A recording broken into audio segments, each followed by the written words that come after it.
All politics is identity politics.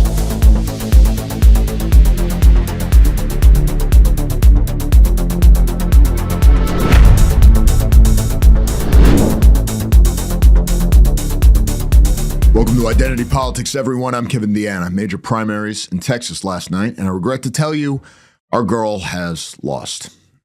I mean, I'm not allowed to endorse candidates, but whatever, the IRS can deal with it. Jasmine Crockett, who I was really hoping would be the face of the Democrat Party, went down in defeat to James Telerico. And of course, she claimed there was cheating.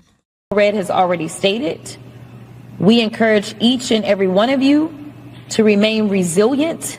We cannot allow this type of behavior to be rewarded, because so long as they know that they can win, even if it means cheating, then they will continue to do it. So true, Queen.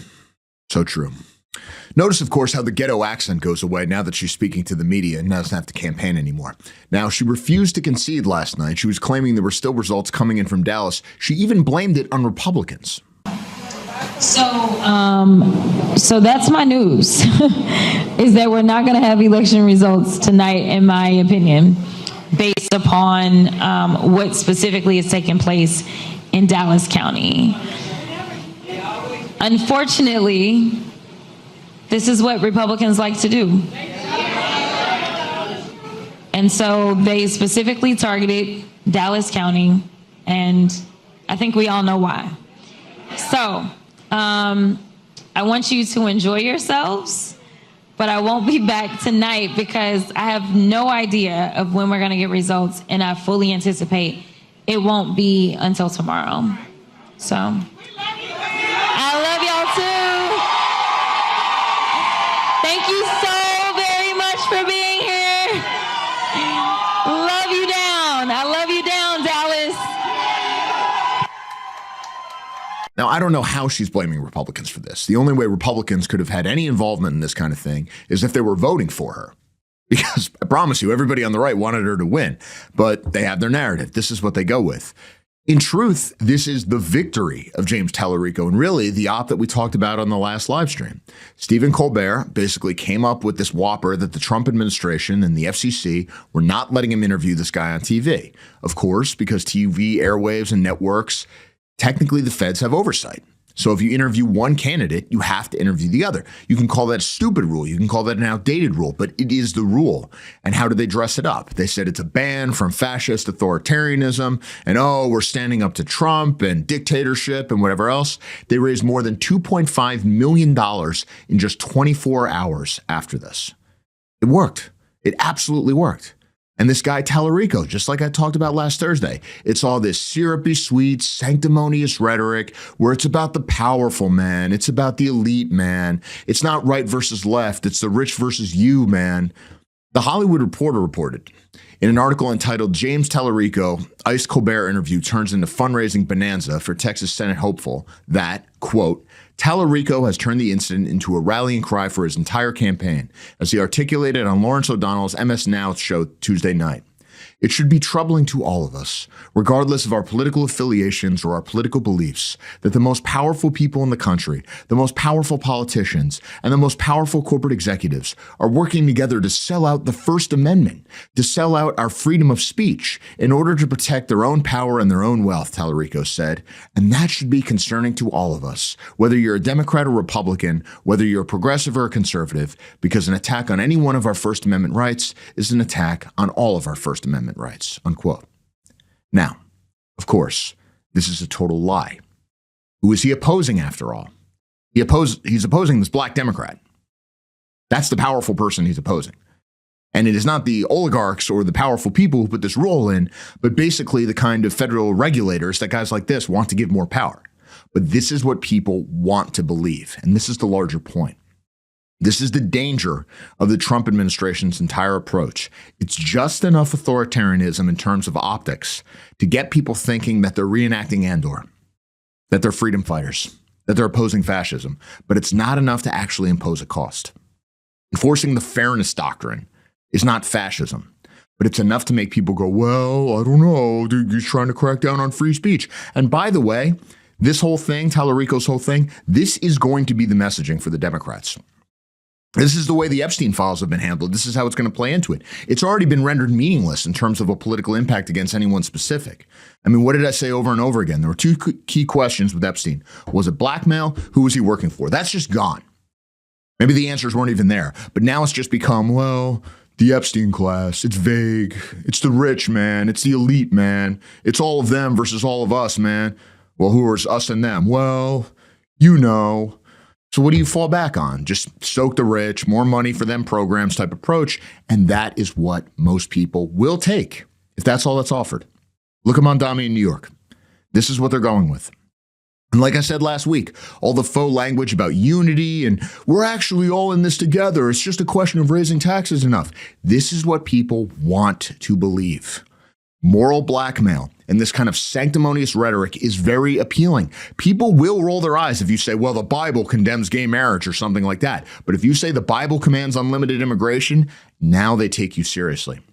It's compelling to people who need this kind of substitute religion. So when Telerico says something like, quote, the biggest divide in our politics is not left versus right, it's top versus bottom, unfortunate phrasing aside, your guaranteed favorable media treatment is going to come for something like that. This is what the reporters want to hear. This is the kind of messaging they want to amplify. And if you can skin suit God, if you can skin suit Christianity, if you can sneak in your political preferences with things that you know weak-willed people are going to fall for because they want to feel like a good person, you've got them. Is both masculine and feminine and everything in between. God is non-binary. I mean, God is non-binary. That's just catnip to the ladies out there watching MSNBC 15 hours a day. And it's very interesting how the media, Telerico, Colbert, I mean, what we could call the wine ant left, basically coordinated in this kneecapping of Crockett. There was extremely strong media discipline on this. It was a total op. And again, blacks are useful as a kind of moral totem to the American left, but leftists are part of a serious movement. They want power.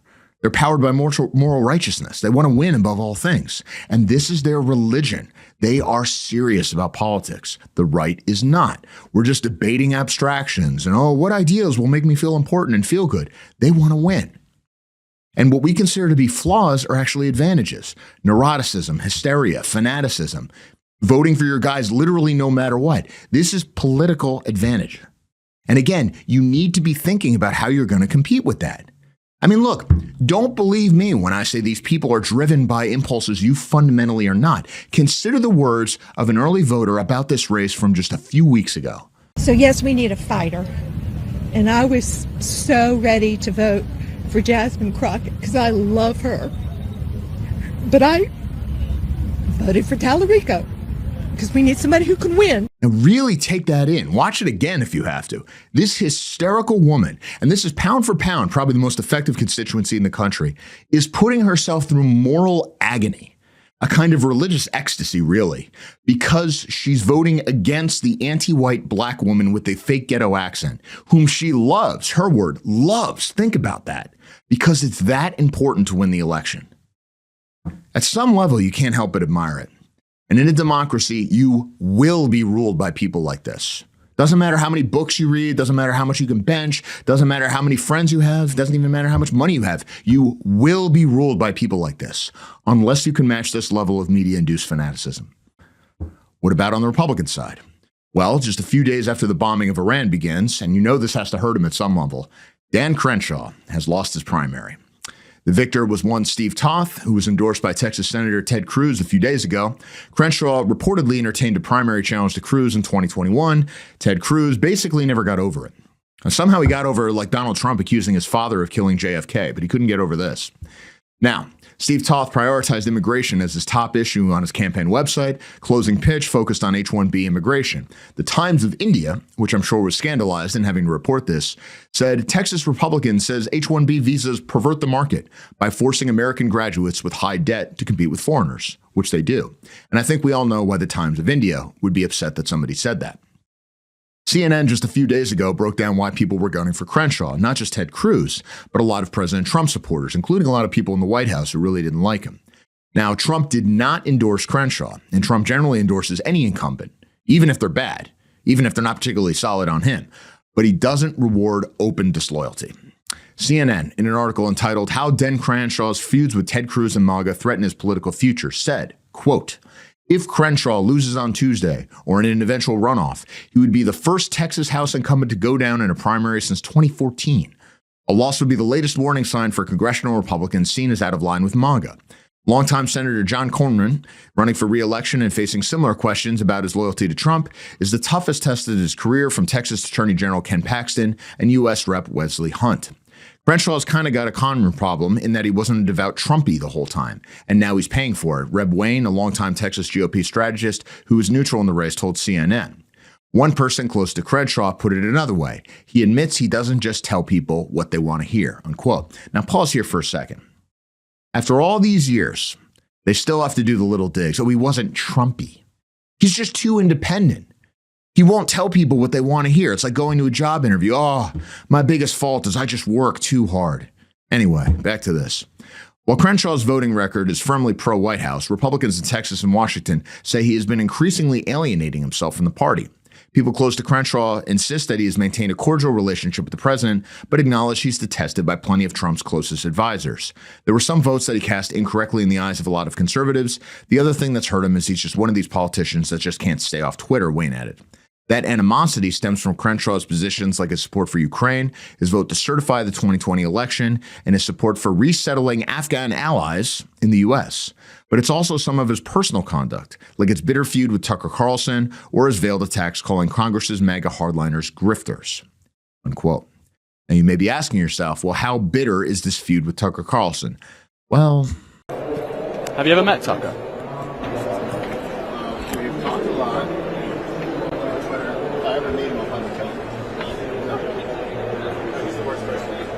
Incidentally, that was posted by Tucker's nicotine patch company last night. And to be overly fair, and that's how I am, it's American Renaissance, I'm overly fair, I'm a moderate, even to Dan Crenshaw, he has a point when he talks about this critique of grifters, though, right? I mean, let's face it. There's definitely an element in the party which often very showily aligns with Trump, at least in the beginning, and it's just clowns. They just want to be influencers, right? It's always a spectacle. It's always about them. Nothing's actually getting done, but they're always talking to us about, oh, I'm a martyr and everything else. And it's kind of like Trump himself, but they're not Trump. Trump can pull it off. Nobody else can. It just comes off as very try-hard. I mean, you see the kind of trend now with people publicly breaking with Trump. Marjorie Taylor Greene, for example. I am a great champion. You can trust only me. I'm doing all these things. But they don't have the same kind of following. They don't have the same kind of power or presence. They just want to be on Rumble with us. They just want to be influencers. Point is, Crenshaw is not totally wrong here. There is a lot of grifting with this. It is a circus. It is performative and stupid. These people do not want to wield power. They just want to get clicks. But then you have the false choice because you have them, these clowns, or you have the establishment. Now, the guy who got the nomination, who beat Crenshaw here, he's a state legislator. So it's not just some guy. It's not just some guy with no experience or whatever. But the overall point remains. But then you go, okay, well, what happens if you go with the tried and the true? The experienced, serious legislators, the guy that the politicians want us to back. Brings us to the biggest name last night, Senator John Cornyn. Now, keep in mind, this dude's entire life has been triangulating against his own voters. And again, this is Texas. This is a red state conservative. Texas, big, tough Texas. Grr, don't mess with us. Yeah, what was the senator's closing pitch? We need to pass amnesty. This is how he closed his campaign in a primary. We need to pass amnesty. And think of how he frames this. This is what it means to be serious. This is what it means not to be a grifter.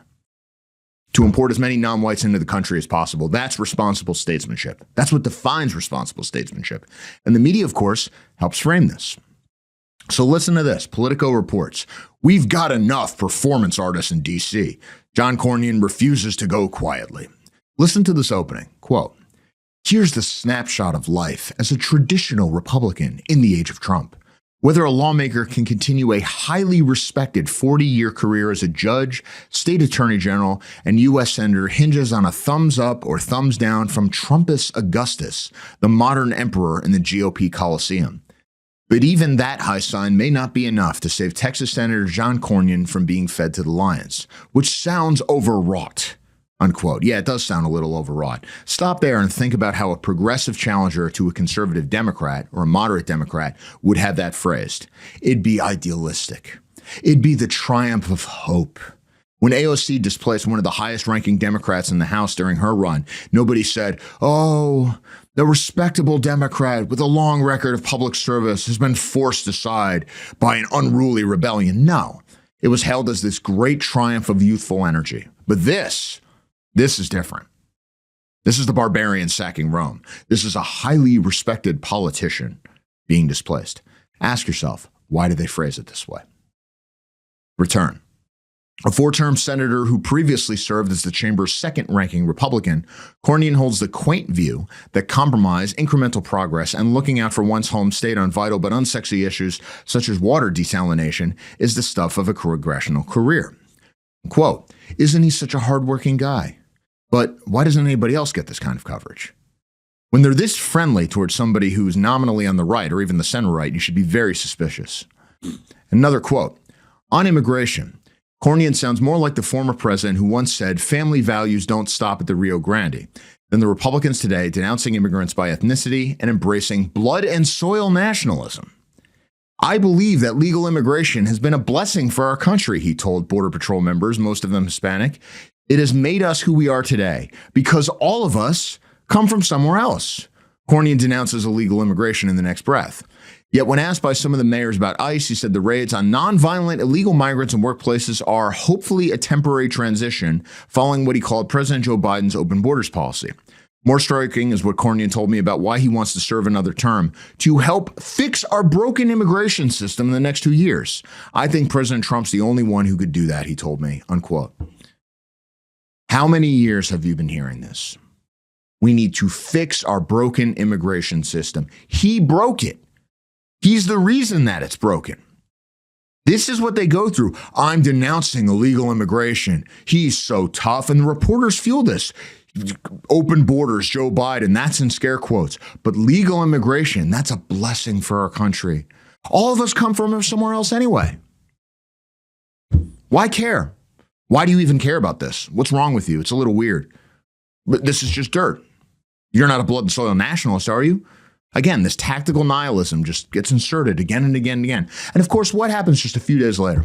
Just a few days after this article, one of their precious legal immigrants shoots up a bar. The death toll in that attack has now been raised to 3. This is the latest victim. Headline from the Austin American-Statesman. Jorge Pedersen, 30 years old, getting ready for his first MMA fight. He's dead now. But you know what? He's actually received a blessing. He got introduced to diversity. Where would we be without it? And the shooter was a naturalized citizen. He's just as American as you and me. We all come from somewhere else. Why do you care about this? I mean, it's gone too far for this, but they just keep repeating the same lines over and over again. This article could have been written in 2011. Now, this is going to a runoff. You have Attorney General Ken Paxton, who's going to be facing off against this guy in the next election. Keep in mind that this is after the incumbent, Cornyn, somebody Texas voters know, spent $70 million on ads, mostly highlighting various scandals from Ken Paxton. So totally negative campaign, and he still didn't win. And this is with party funds. And now they go to a runoff. Now, again, what motivates this kind of thing except for a sort of weird spite against your own voters? Like when your main argument is electability. And as an incumbent senator, as a longtime incumbent senator, you can't even win a primary against a very flawed opponent. And your closing pitch to the voters is, we need to pass amnesty. After they put a guy in the White House whose main issue was immigration, what do you think's really motivating this? What you have to really understand is this insane hatred a lot of these politicians have against their own voters, especially in red states. And eventually these states aren't going to be red states because they import these foreign populations. But the types of guys who get elected in red states fundamentally resent having to align with the right. They want to be part of the party that actually matters. They want to live in places that actually matter. They want the respect of people who actually matter. And that's not their voters. And the biggest giveaway with this is how they behave when they can no longer be held accountable in any way through a primary. But take Tom Tillis of North Carolina. When I was writing for VDare.com for how many years, Peter Brumlow would always be telling me, Kevin, you have to go after this guy. He's just terrible. Constantly pushing for amnesty, constantly pushing for cheap labor. It's the one thing he really cares about. But he would always conceal it around election time because he didn't want us to go through a real primary. But now he's leaving. His career's over. So who is he going after? He's going after the White House. He's going after DHS. He's going after ICE. He's going after Kristi Noem. Now, he does showdown with her on the Hill. Now, before I play this is his exchange with Alexander Mayorkas a few years ago. Remember him? Former DHS, former director of the nonprofit HIAS, used to be called the Hebrew Immigrant Aid Society. Now it's just called HIAS.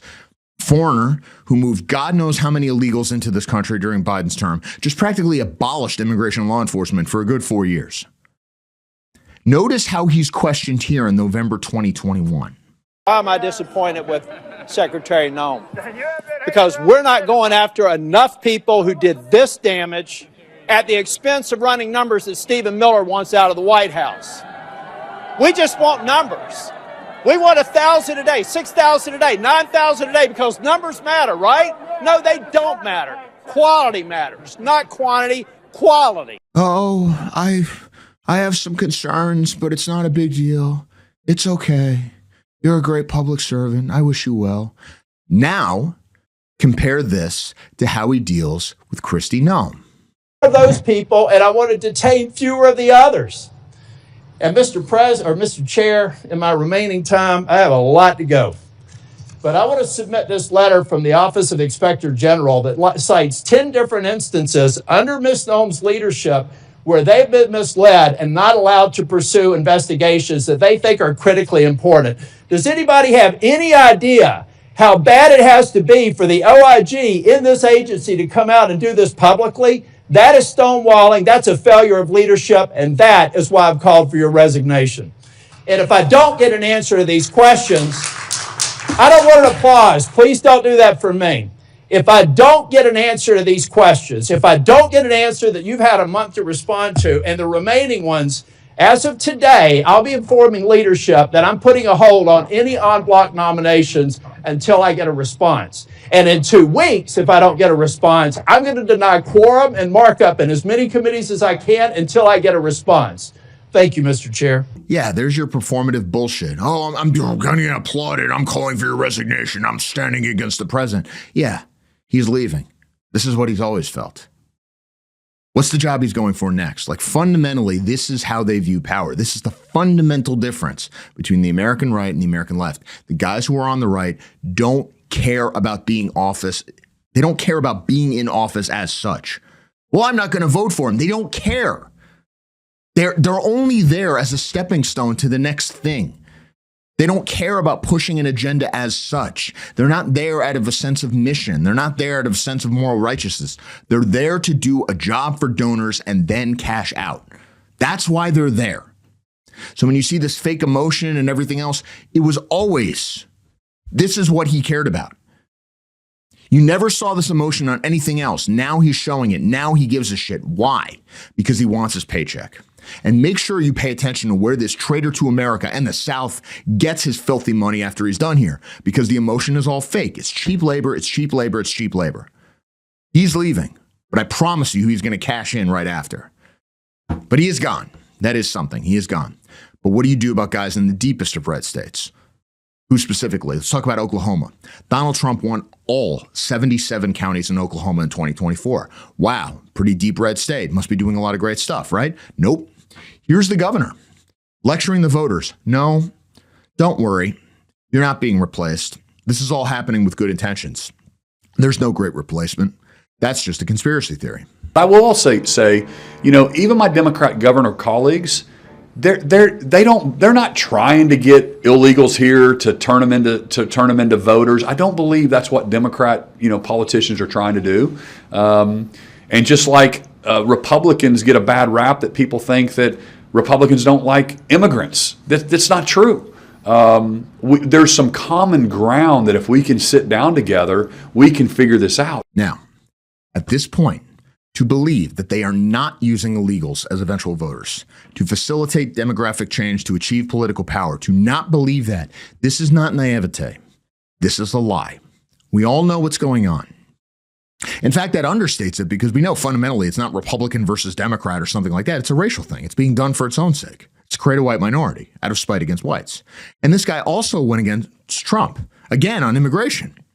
So NPR has this cheerleading article called Get Back to Integrity, Oklahoma's Kevin Stitt on Republicans after Trump. And again, once you start getting these sorts of words, integrity, empathy, morality, oh, you know you're being sold something. And here's the key. Here's NPR, quote, Stitt questioned Trump's immigration raids in Minnesota as an infringement on states' rights. He also critiqued Trump's determination to remove everyone without legal status. The president needs to tell us what's the end game. Is it truly to deport every single person here in the country? I don't think that's what America wants, Stitt said. Yes, it is. Stitt advocates issuing work visas to people without legal status who are currently employed. He also has argued that states should play a larger role in immigration issues, unquote. Yeah, states' rights. I'm old enough to remember when Arizona tried to enforce immigration laws within its borders. And of course, what was the result? All the judges, all the reporters, all the politicians, all the great and the good. Oh, how dare you? This is a federal responsibility. There can only be one immigration policy. During the Biden administration, Texas wanted to put up some defenses on the border. Now, this is Greg Abbott, governor of Texas. He who has done so much to turn Texas into India. Not exactly a stalwart on this issue. But again, it's illegal immigration. It's so easy to oppose. So even Abbott's like, no, we're going to put up some fences. This is total chaos. What does the Biden administration do? As reported by the blog Law and Crime back in the day, Texas cannot run its own immigration system. Biden begins challenge to border crossing law likely to reach the Supreme Court. States' rights didn't matter then.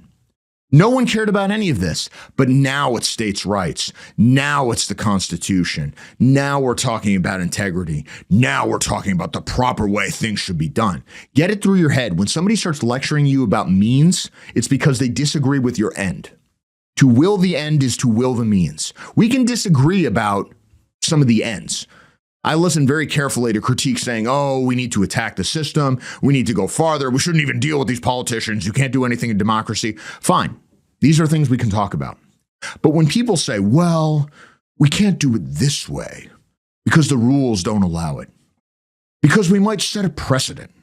What about the Constitution? No, I'm not even considering that. Because when people actually care about something, they don't listen to that. And I'm not taking this lesson from extremists. I'm taking this from judges, from lawyers, from legislators. This is how they operate. This governor from the reddest of red states is the same way. Who is he talking to here? Again, he's on his way out. Watch where he goes next. He's campaigning to a media audience. He's campaigning to donors. He's campaigning to the types of people who might put him on a board of some corporation somewhere. These are the people he's trying to win over. He's campaigning for the job he gets next, probably in the private sector. He's done in January 2027. He wants the next thing, the thing that matters. Watch where he ends up. And some in Oklahoma are already opposing him. Local news KSWO reports Stitt draws criticism from fellow Republicans after NPR election comments. The Oklahoma Freedom Caucus says, quote, there is no common ground when the Democrat Party and their allies have created a pipeline of illegal aliens to vote in American elections, plunder our resources, and undermine our constitutional republic. We are past the point of negotiating our decline at the hands of our Democrat counterparts. The OKFC has proposed several bills to address illegal immigration in our state and prioritize citizens' interests above all. On this, there is no compromise, unquote. Good rhetoric. Maybe the next guy will be a little better. Well, maybe not. During a debate, no less, Oklahoma candidate for governor Gentner Drummond had the following to say. To any immigrant that wants to come to the United States, to come to Oklahoma and integrate into our state, I welcome you with open arms. I mean, this is why these deep red states, you never see them passing good laws. You never see them doing anything. It's not just Oklahoma. Look at Idaho. Idaho is a state where people are literally relocating to kind of make a stand. But what do we get from the Idaho Capitol Sun? Idaho House Committee rejects bill that would criminalize helping unauthorized immigrants. What would this have done? The paper reports it would, quote, allow people and organizations to be charged with crimes for helping unauthorized immigrants in Idaho get shelter, financial support, legal assistance, or access transportation.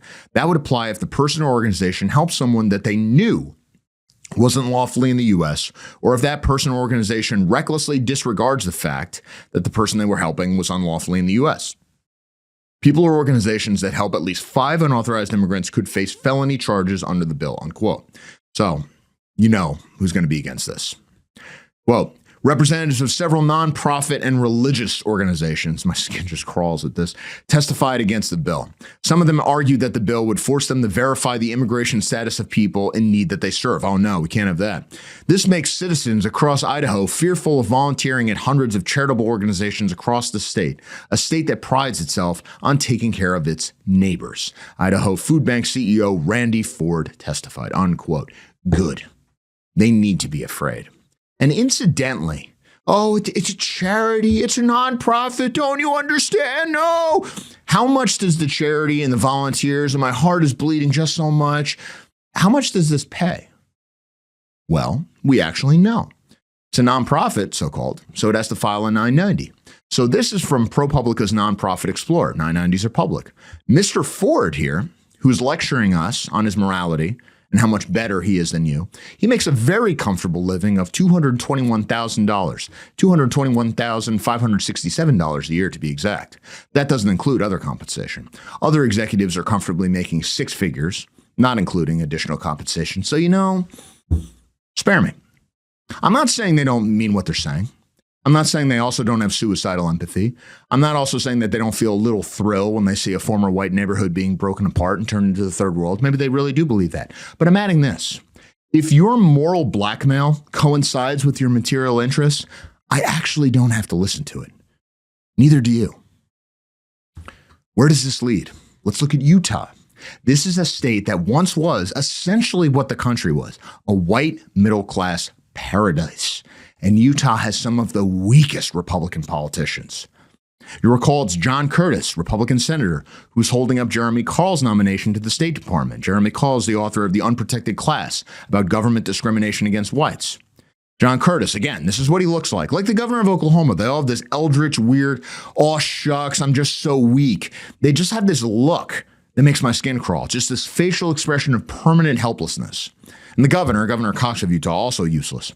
In 2010, all these politicians and nonprofits and all the do-gooder organizations, they came up with this thing called the Utah Compact because people were concerned about the tone of the immigration debate.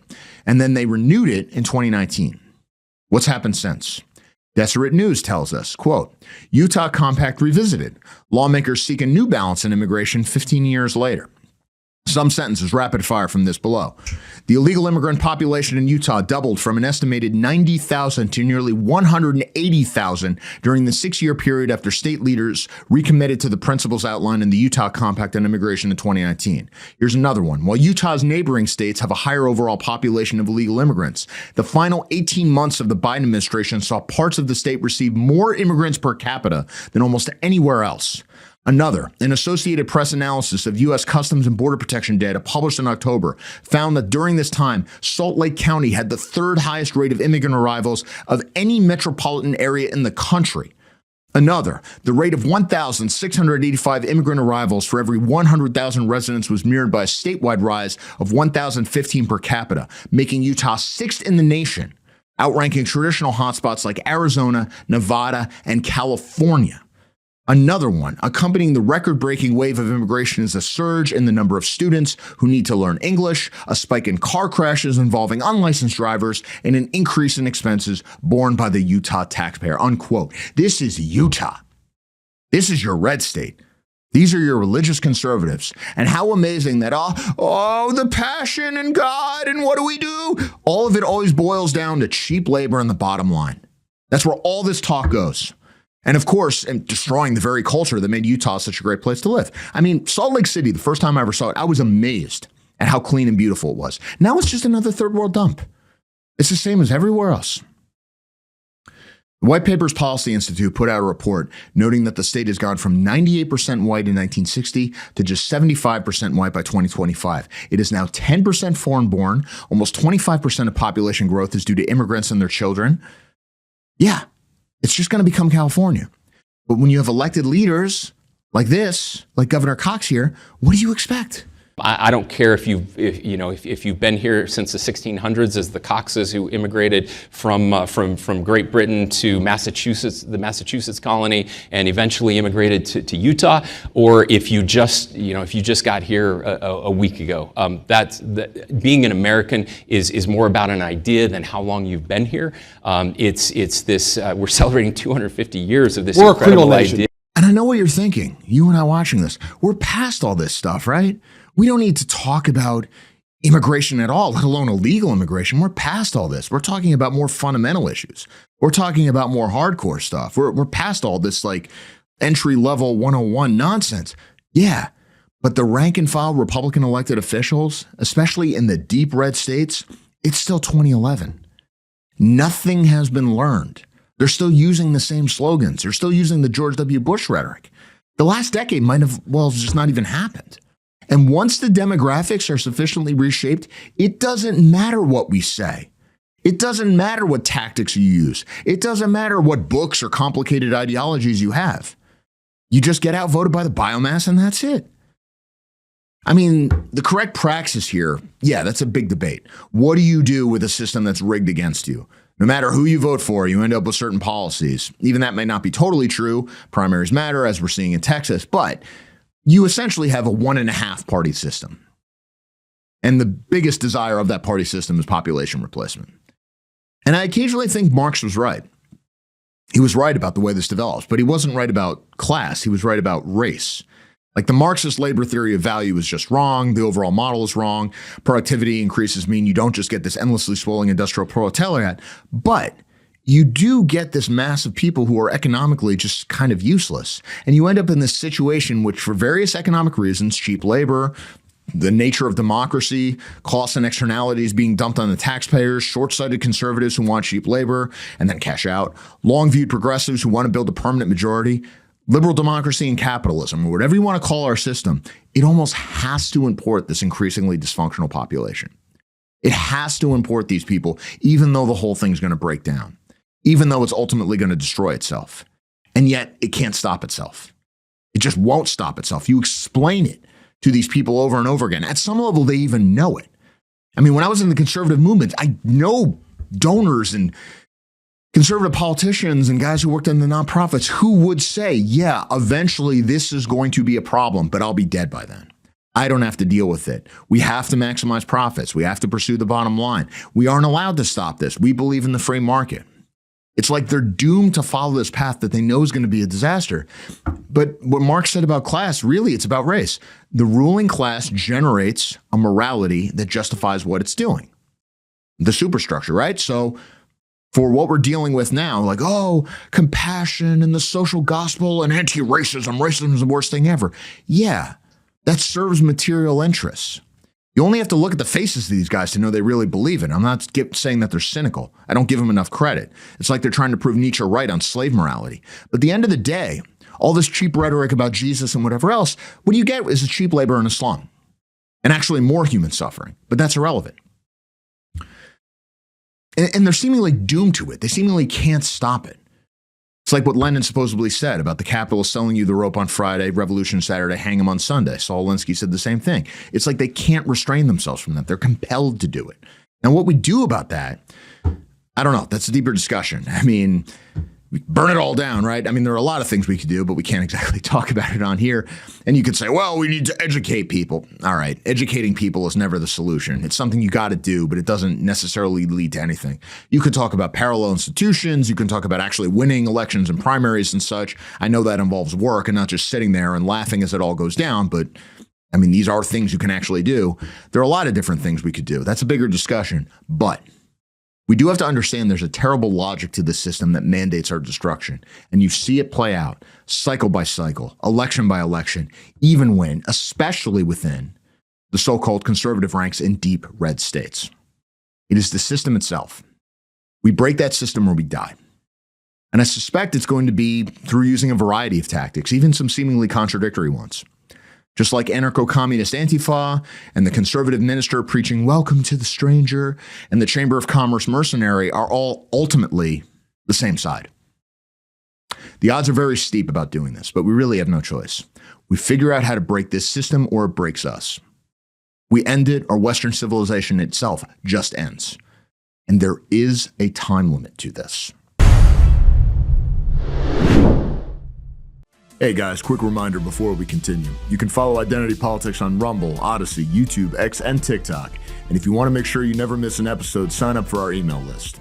If you believe in this work and you want to help us stay fully independent, you can support us directly on Ko-Fi. We offer bronze, silver, gold, and white membership tiers, or you can give a one-time contribution, whatever works for you. Every bit of support helps fund production, research, and our ability to speak freely without corporate or platform pressure. All the links are in the description below. Now back to the show.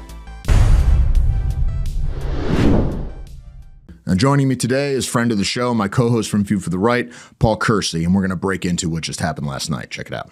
Well, my good friend Paul Kersey was with us today, and I mean, overall, I'd say it was a pretty good day in terms of the primaries yesterday. It was kind of good to see Crenshaw go down. I got to say, though, I was actually mourning Jasmine Crockett's loss. I was really hoping that she would pull it off. There's something about Telerico that just makes my skin crawl, but like Crockett, too, she's just such a perfect representation of what you want the left to be.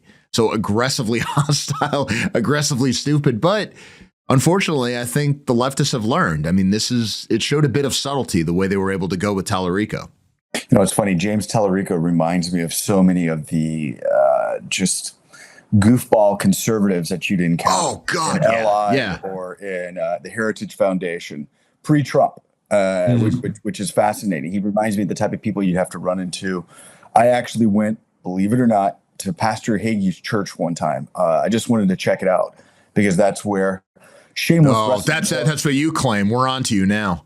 We know who your real paymaster is now. Well, I've yet to get a $7,000 check like everybody else shilled for Israel on Twitter, apparently. Yeah, I've never even gotten the offer. Whereas people say this stuff, I feel vaguely insulted. I never even got the offer for the $7,000. I'll be blunt. The reason why I went to Pastor Hagee's church, I was in San Antonio, and I had read that Sean Hickenbottom, the wrestler Shawn Michaels, that's where he had his conversion. So I was like, we could check this out. Yes, oh, wow. I'm not making this up.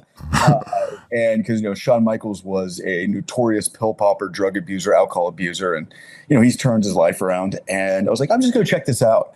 And you just got this weird, eerie feeling walking in there. And I met his son, actually. And his son reminds me of the same phenotype as. Oh, yeah. And it's when you see it once, you see it all the time. It's fascinating. I saw where on Twitter, the guy who claimed he was going to take over the mantle for Charlie Kirk an hour after he was shot and killed. I think his name is Rylan Hollyhand. Hollyhand, yeah. He's a student at Auburn University. And I saw him tweeting out all this really just goofy stuff about Dan Shaw. And it was like, dude, you're the archetype. That's what you are. Like you fall in that same clone. It's where are these people? Yeah, he looks like Telerico, doesn't he? He does. It's just the same phenotype, yeah. Yeah, but then you look at someone, it's funny. I know your program, you've been talking a lot about what's going on with the bombing of Iran. And, obviously it's difficult to watch all of that because there really is no national strategic interest in bombing Iran. If we were going to take the Persian oil, maybe the women, some land, yeah, that'd be great. Persian women are beautiful. They are. They're absolutely beautiful. The history of Persia is phenomenal. But at the same time, you realize there are no national interests at stake. And there's no nation. I mean, this is the fundamental thing is when you look at something like Texas, I think Texas is a perfect representation because this is the state. Everybody has talked about this for 25 years, that eventually it's going to go blue. And then that's it, because then there's no point in talking about national politics ever again. Because once Texas goes the way of California and that's not going to happen and everything else, that's what they used to say about California. California was the home of the American right. That's where the John Birch Society was. That's where Nixon and Reagan came from. That's where the conservative movement was born out of. Like, this is fundamental.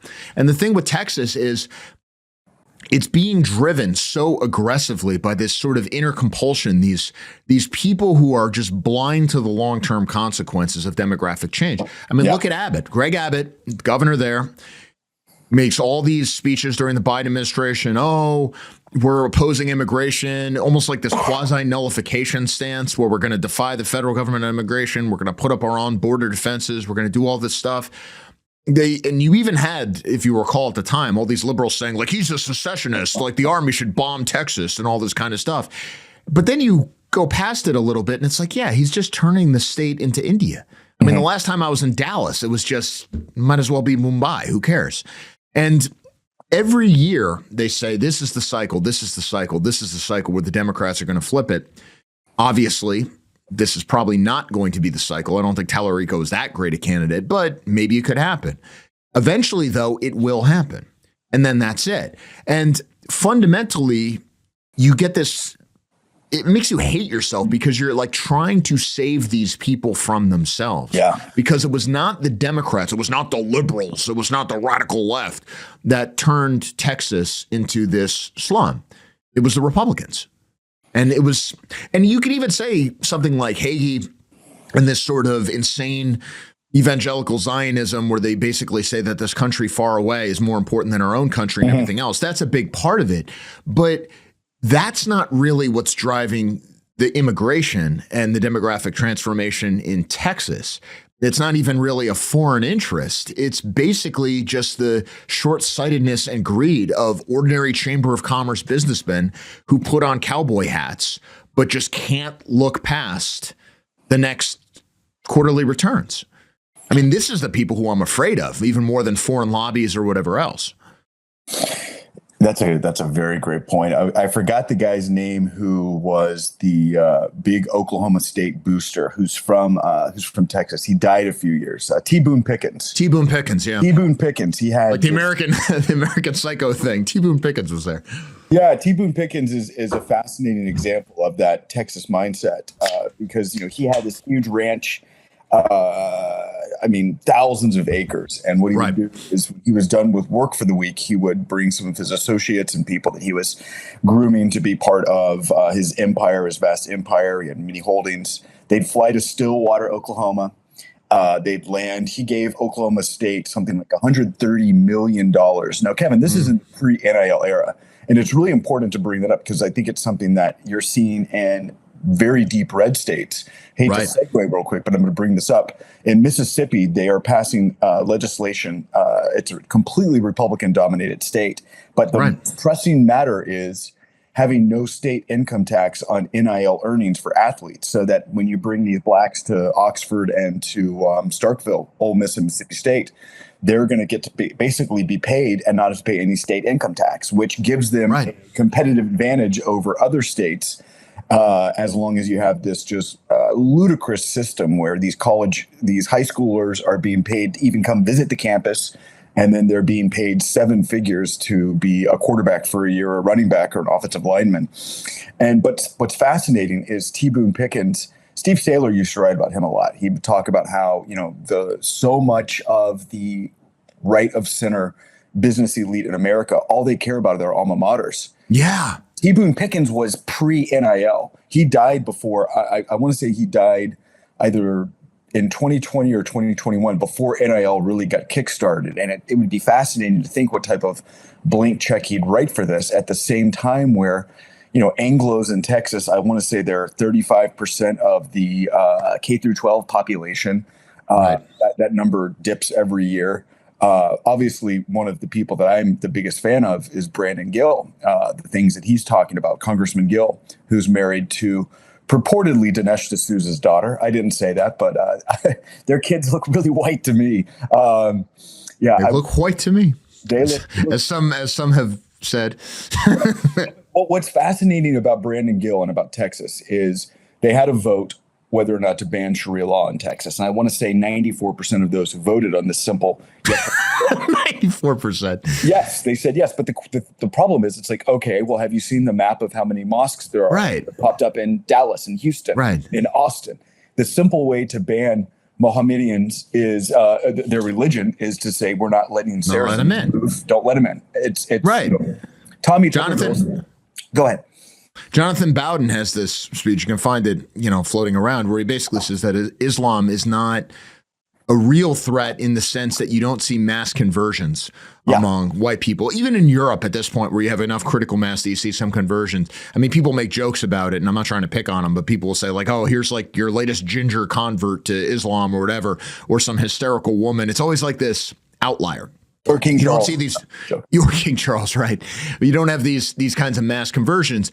But it's a population replacement issue. And so when you say something like, oh, we're going to ban Sharia law, it just goes back to this tendency on the right where everything is about the Constitution. Everything is about institutions. Everything is about laws. Like, oh, we banned Sharia law. Well, we just don't, so we don't have to worry about it anymore. It's like, if you sit them down and say, look, do you understand that if you import this many people, they're just going to undo whatever you just voted on? Because then they will be the majority. You just get this bovine look of incomprehension. It's like it just doesn't get through their head. And I don't mean to pick on them. I think that permanence is the illusion of every age, right? And I think they just sort of assume that, well, we have this strong identity as Texans, we have the strong identity as a red state, as conservatives, as capitalists. Obviously, the Texas economy is booming compared to California or something like that. But they just assume that this continues forever. And it's like, no, you're mining the foundations of your own prosperity because you're importing all these people who are just going to eat you. I mean, they have nothing to contribute other than resentment and spite, but it lets you squeeze out a few profits for some cheap labor for another quarter. And this is all you care about. And this is the bigger thing. I mean, let's get into it. This is the most fundamental issue right now, where you have to ask yourself this question. If you say, I'm on the right, and a lot of people watching this are going to be like, well, I'm not on the right and whatever else. It's like, okay, but you are actually. But is your job, is the purpose of your life essentially to just save these idiots from themselves? Because the temptation is to just be like, I'm going to step back and you people are going to get what you deserve because you're so blind and you won't be woken up. And you just keep furthering your own destruction, and you know what? You have it coming. So then you step back and you let the left actually take power. But of course, the problem is you don't actually win an award for not falling for it. You just end up in the same pit with everybody else. I mean, this is the problem we're in. Well, you have there exactly, and it's fascinating to think about the South in general because of obviously, states like Mississippi, Louisiana, Georgia. Well, obviously, I think the demographic problems are of what Texas is imminently facing are presently in Georgia. Right. What Texas doesn't have is a county like Fulton County, which is where part of Atlanta is, where this black political machine has controlled the county and the city of Atlanta for so long that they were able to rig the 2020 election, which I think at this point is pretty obvious what happened with the mail-in voting, the fraud that you're beginning to see people like Nick Shirley and a lot of copycats expose how many individuals were registered to vote at, P.O. boxes or these houses where there's no one there. I mean, that really is voter integrity and the SAVE Act are so important. Every Republican, everybody right of center should be banging the drum of the SAVE Act. And unfortunately, as we saw last week in the Senate chambers, I think in Statuary Hall, they had a dog parade instead of pushing forth this. Yeah, by the same guy who just did Tom Tillis, by the same guy, he was the they even gave him like a cutesy title. It was like Paul Marshall or something like that. The same guy who just did this overwrought rant to Kristi Noem, which every reporter in the country dropped her, when she saw that. You talk about this a lot. Real quick, because I've got to bring this point up. You talk about this a lot about the Senate, the Congress, and the Senate. They're no longer useful. It's no. The whole system is just gone. The whole system is just gone. There's one of the great miniseries. You and I were born in the mid '80s, so we kind of missed out on the epic miniseries that ABC, CBS, and NBC would put out. It's basically like what you have with streaming services now, where the best content are these mini shows that go on for far too long. But back in the 80s, Sam Neill starred in a movie called America, and it was about the Soviet Union taking over the United States. Right. It is. You cannot find it anywhere. I actually, in Atlanta back in 2007, I went to a John Birch Society meeting, and they got really mad at me because all I was talking about was how Reverend Oliver was right. And about how race was the only thing that mattered, and we need to go back to the Naturalization Act of 1790 and all these conspiracies you talk about mean nothing if you just fundamentally go back to the way that naturalization and citizenship was discussed from, goodness gracious, 1790 to 1952, with that little blip in 1860. 1866 or 1868 with the 14th Amendment and, blacks getting naturalized. But again, Africans who were immigrating here couldn't be naturalized. It's fascinating when you look at the naturalization history.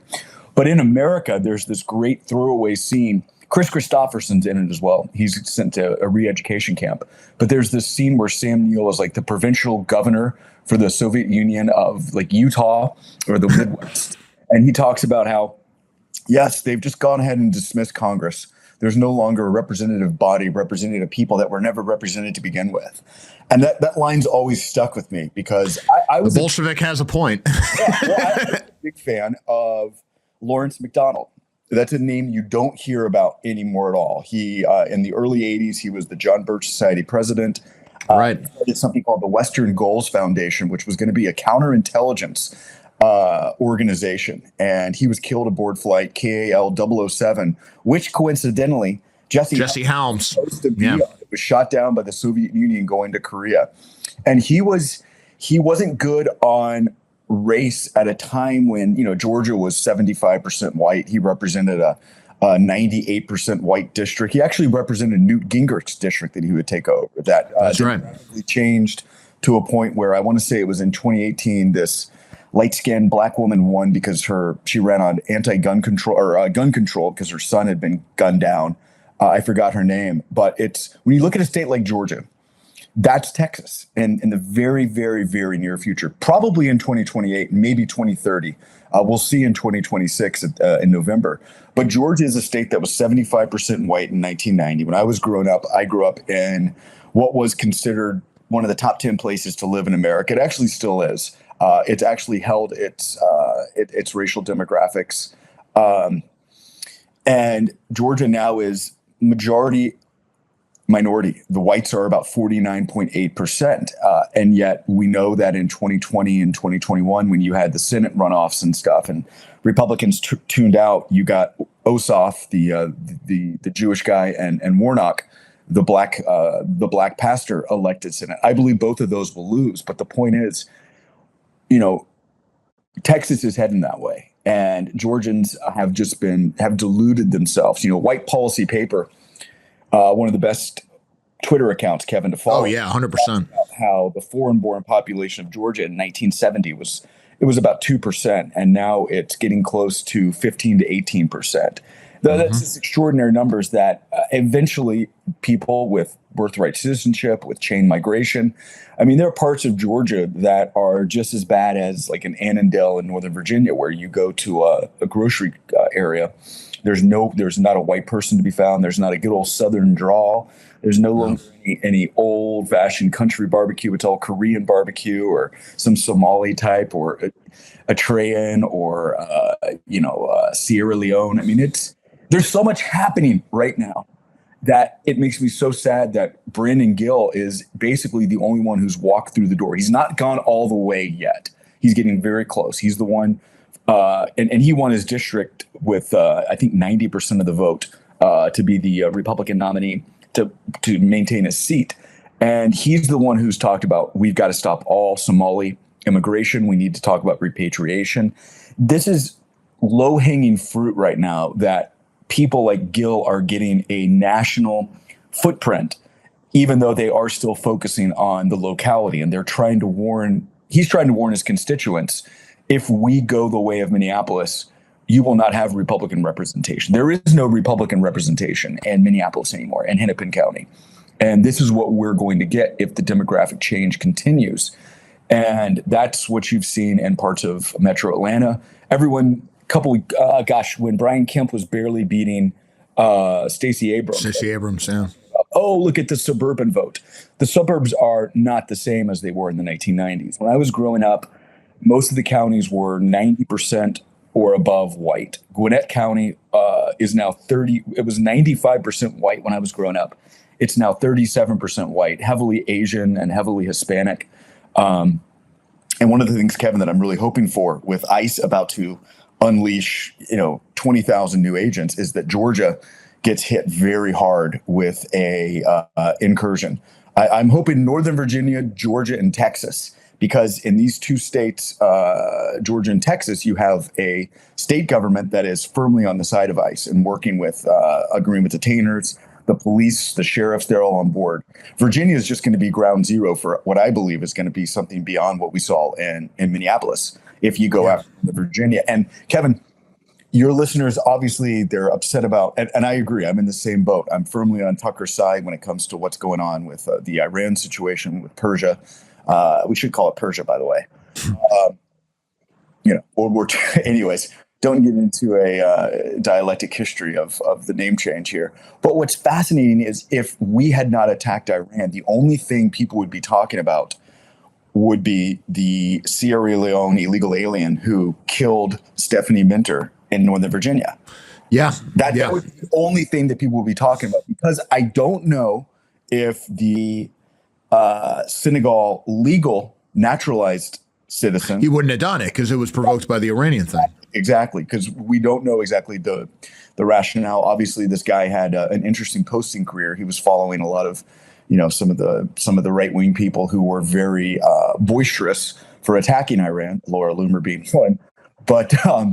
What really? The person who shot up the people in Texas? Yeah, we're talking about Austin. And I didn't know about. Yeah, there are three people. That toll is now 3 now. Yeah. Yeah, but we would be laser focused on what happened in Northern Virginia, and right.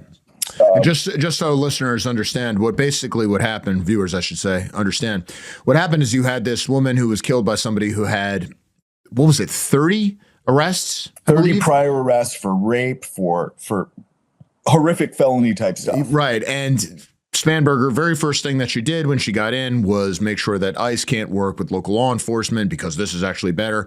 And now you have somebody who was essentially let go, who has killed somebody. And this is already becoming a big issue here in Virginia because right off the bat, I think there is already a bit of buyer's remorse here in Virginia because you have the sewage spill, which is just terrible optics for the way this whole thing operates. You have these extreme laws that they're trying to push through. You have the referendum, which according to the polls I've seen, now whether people will actually come out and vote, who knows? But you have this referendum where they're going to redistrict Virginia, where you essentially strip every congressional seat away from the Republicans except one. And this is a state that Harris only won by like 5 points and had a Republican governor until last time.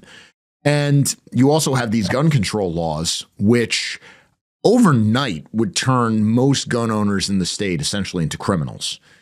And most of them are probably not even going to know that they passed until somebody kicks on their door and they get arrested. So people are noticing this. But again, this is sort of the fundamental problem. If you have people on the right, they tend not to be laser focused on politics all the time because they have lives. And this is probably better in terms of having a good life, but it's much worse in terms of contesting for power. And so these people are going to pay a very harsh price before they understand what's happened. Cases like this, and I think you're absolutely right when it comes to Iran, because we can talk a lot about the real nature of power in our society and who's running on everything and everything else. But one of the simplest examples of this is that it takes the focus off the war at home, which is the only war that matters. 100%. And that's because Stephanie Minter right now should be the only thing that Trump, that Stephen Miller, that Kristi Noem, that Tom Homan, that people who really want to make this the issue. Because at some point, a smart Republican has to realize Trump is going to be gone in 2.5 years. And if the Democrats take power, they're going to spend the last 2 years of his presidency trying to impeach him for the third, for the fourth, for the fifth, for the sixth time. But the country's still going to be going on, just because we've won this momentary victory. And look, the only people who are coming in, Kevin, right now as refugees they're trying to bring in 4,500 Afrikaners every month. You would have thought we had won a revolution if this was. People. Years ago. It's insane how I don't want to say ungrateful, but how it just doesn't matter what's actually being done on immigration. Even the crackdown on legal immigration. We were like, oh, he's just going to increase legal immigration. It's like, but he's not, though. I mean, if you look at what's happening with H-1B, I mean, they're essentially shutting down all of these avenues in terms of what's happening on immigration, in terms of the sort of pitched battle that's taking place within all the institutions. I mean, it's just victory after victory after victory. But the problem is, and this is the fundamental point. I mean, this is a little different from the point we made before, but I think there was this underlying premise where a lot of people said, look, Trump is not what we want on foreign policy. He's not Ron Paul, right? And he's been actually pretty consistent on the idea of hitting Iran from 1980. Forget just what he said recently. I mean, other than tariffs, it's like the one thing he has been consistent on. And a lot of people, I think, were willing to see what they wanted to see with foreign policy, with the promise that they would get some of what they wanted on immigration and things like that. And now you can no longer just see what you want to see. You're basically in this situation where you have a choice. And people always say, like, well, this isn't the choice, but now it actually is becoming the choice. Do you get this insane foreign policy and what you want on immigration, or at least some of it, or do you get the satisfaction of a foreign policy that is closer to what you want, but you get open borders? And both of these, in some sense, are illegitimate choices, and both we're not really getting what we want. One is marginally better than the other, at least as far as domestic stuff goes. But until we have some sort of an independent political force, this is what you get. And nobody seems to have a good solution to this other than here's some more critiques about how bad things are. But at this point, who cares?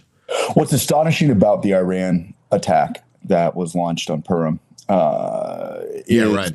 No surprise there. Pat Buchanan has once again been validated. He did this interview with Sean Hannity about 10 years ago. And he said, Sean, what are you worried about? We could take out Iran in a night. And we initially flew in the first act last year. We flew a B-2 bomber over, and we supposedly took out their nuclear capabilities.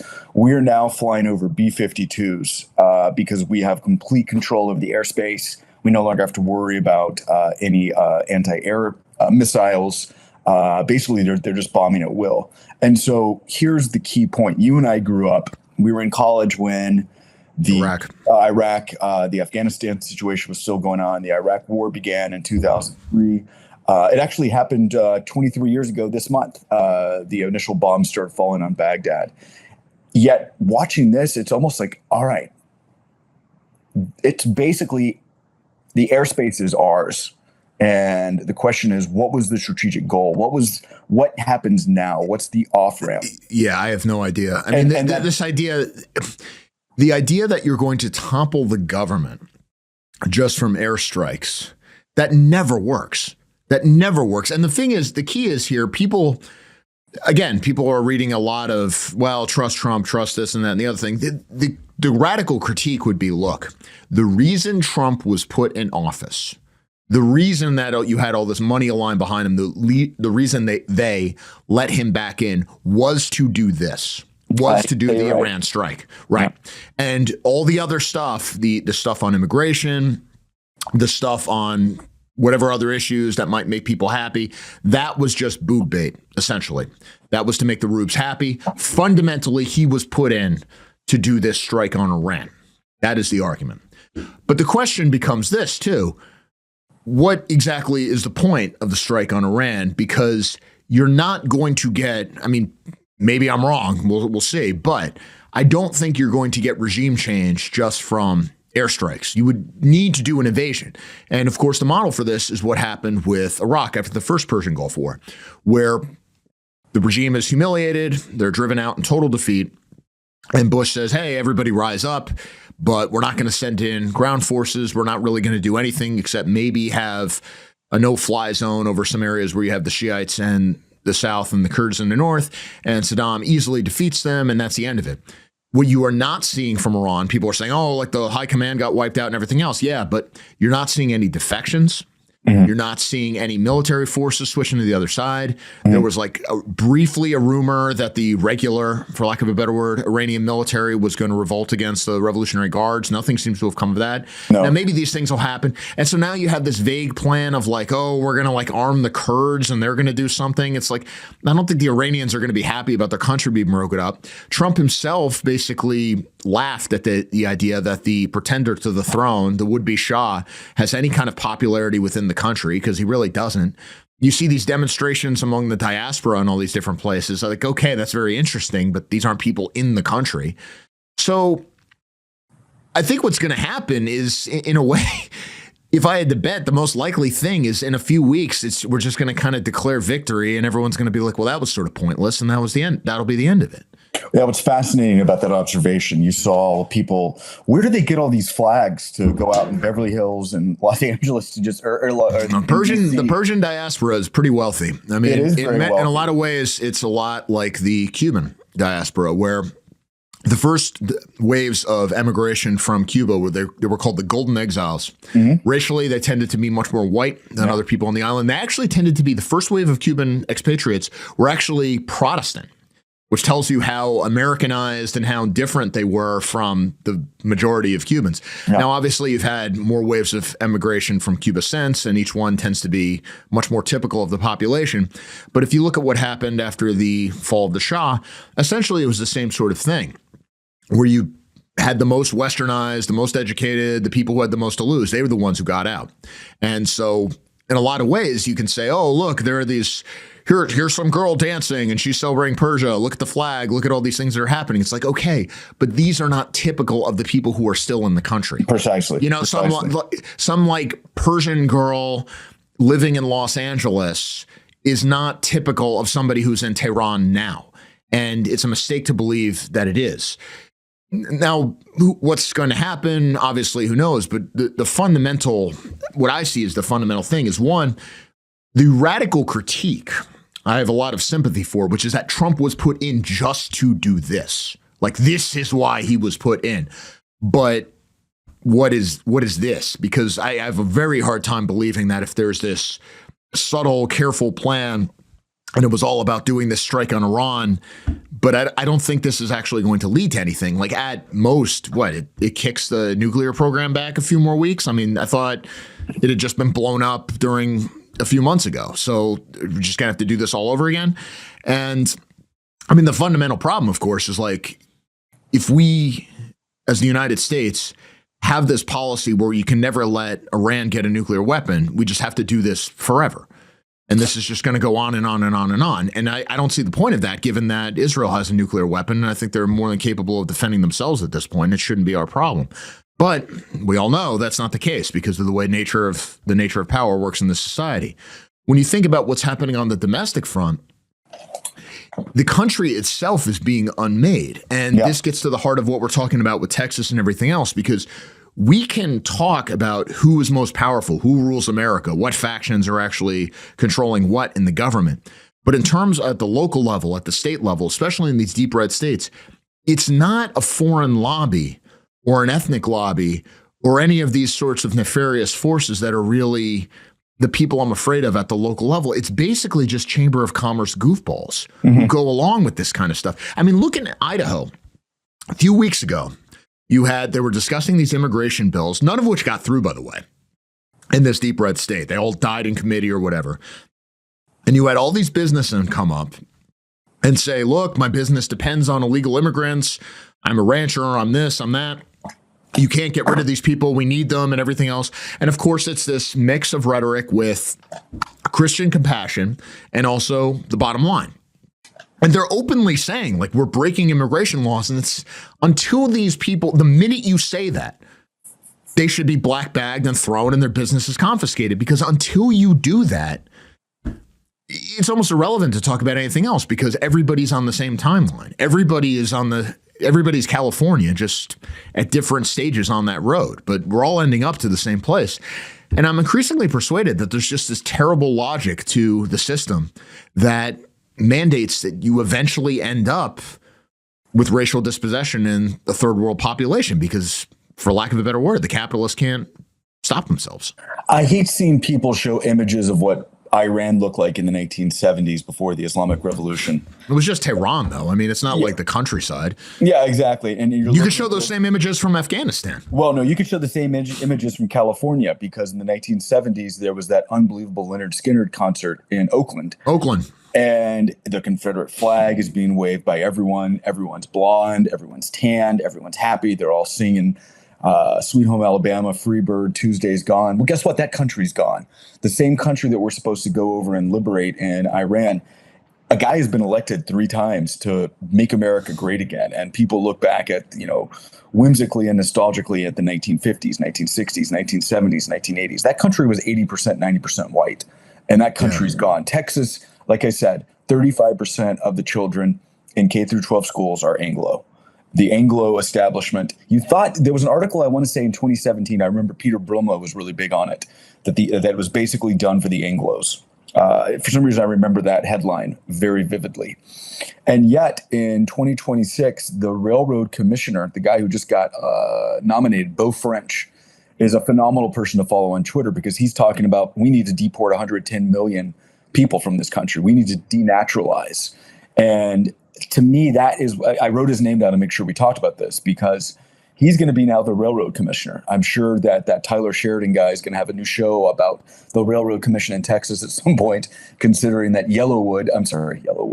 Yellowstone is basically about, the land commissioners and all this, the machinations for political control. Well, guess what? Having a guy running a very important infrastructure position in the state of Texas who's openly called for removing 110 million people from this country, that's actually something to hang your hat on.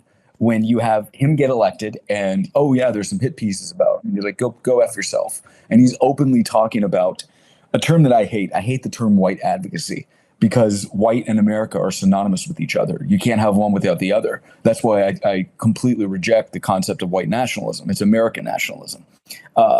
Race and what we've known race to be in the United States is basically, in a lot of ways, created here because of what the Anglo-Saxon English settlers faced with the continuous battles with the Amerindians.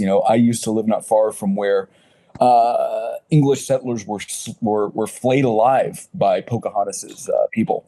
Right. And if you've ever been to Williamsburg or Yorktown or Jamestown, I mean, there were race wars there. That's what this country, throughout the 17th and 18th century, even the 19th century, this country was unapologetically white. It was synonymous with that. And obviously, we're not to a point where you have political elected officials who are saying this stuff, but we're not that far off from that, in my opinion.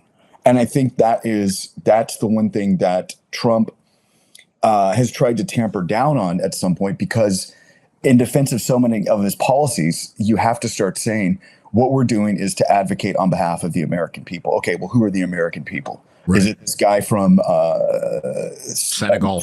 Is this guy from Senegal who was naturalized during Obama in 2013? Is he American as you and I? No, he's not. This guy from Sierra Leone.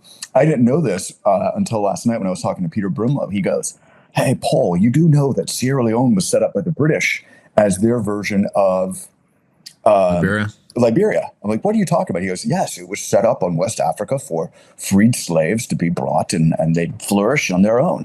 And it was fascinating. How's that working out? Exactly. It's in some ways it's worse than Liberia. But it was fascinating to think about this white woman in Virginia who was stabbed to death by this illegal alien for Sierra Leone, because Thomas Jefferson, right after the news of the Haitian Revolution was spreading across the nascent United States, fear of these slave revolts were something that people were really thinking about. In 1801, there was a slave revolt in Virginia.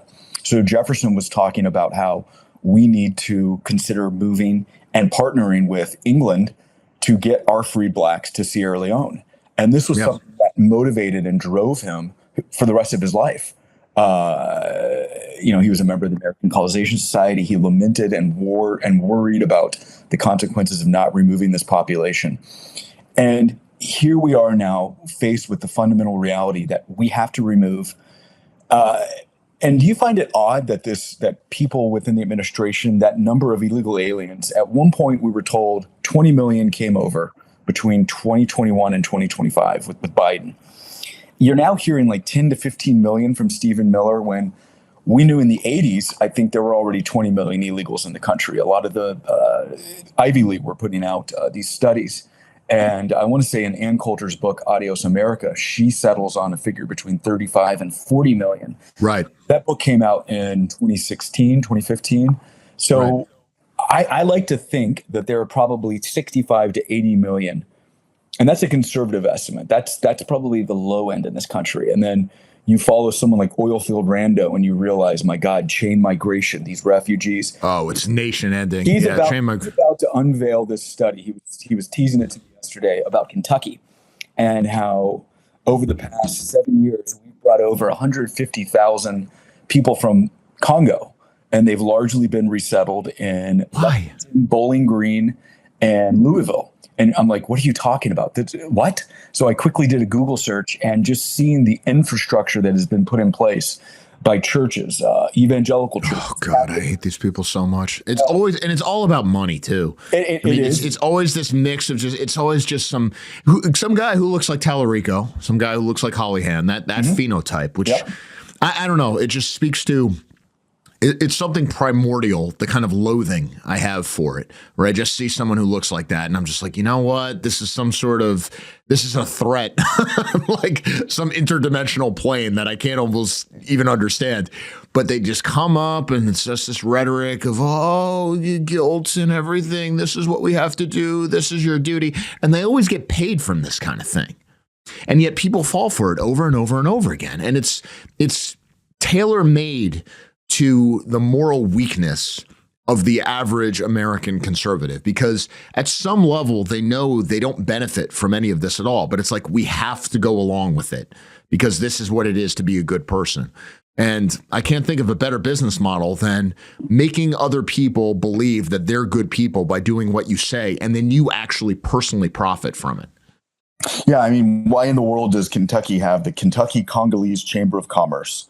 It's an amazing website, actually. I was playing around on it, and it's like they've got some serious cash behind this very impressive website, and to have relations with the Republic of Congo, to have multinational corporations with Kentucky now as a foothold for this diaspora population that is being resettled or was resettled with our tax dollars, and that's one of the great hopes, is that, again, going back to Texas and people like Brandon Gill, that they realize that we've got to start talking about what's happening to these small pockets of America that still exist, that are being focused upon for racial amalgamation, for destruction. Refugee resettlement is racial refugee resettlement is basically, it's almost like dropping paratroopers in to break up like an enemy held territory. They target these areas, especially in swing states, you notice, and they basically drop these people in to change these populations.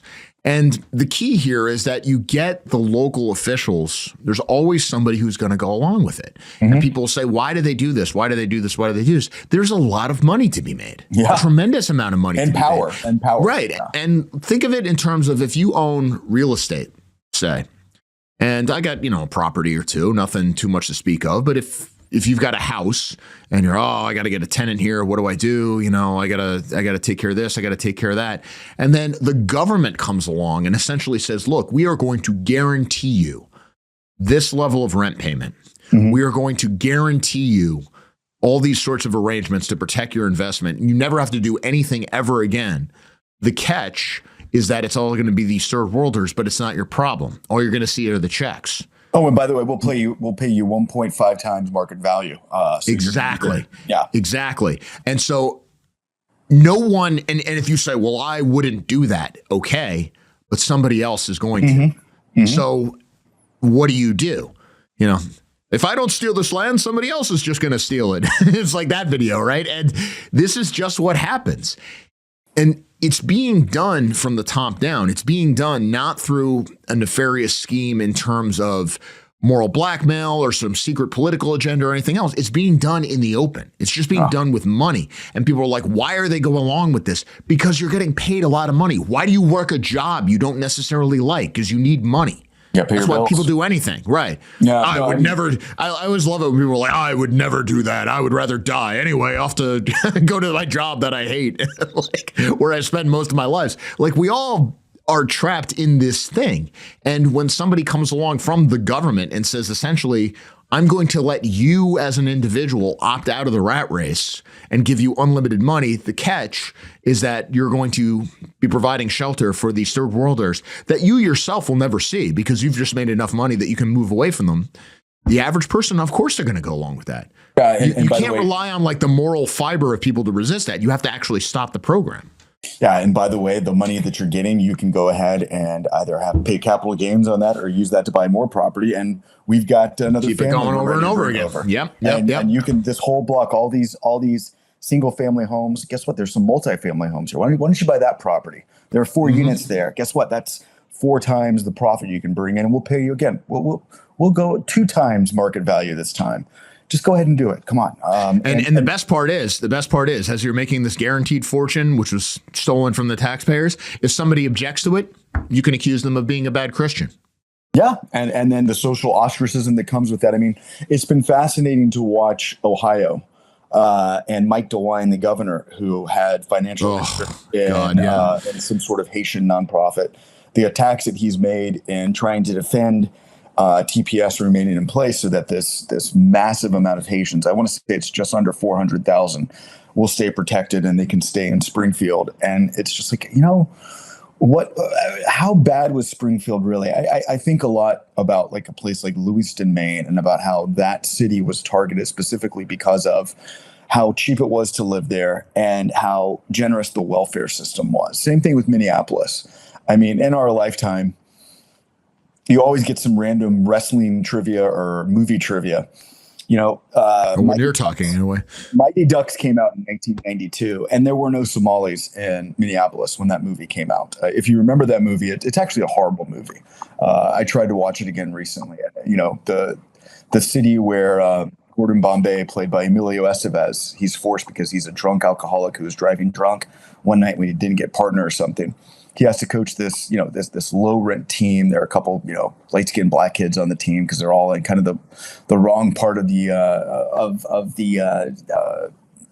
gerrymandering area. Yeah, wrong side of the tracks and the district's the way it's set up. And then of course Port Banks, the star of the other team, has to come play with it because of the zoning malfunction. But you're looking at this and it's like, man, America was actually did Minneapolis really need all these Somalis? And yet so many people, as you alluded to, they made fortunes off of the continual resettlement and basically this, and it's not infinity, but people say infinity immigrations that exist.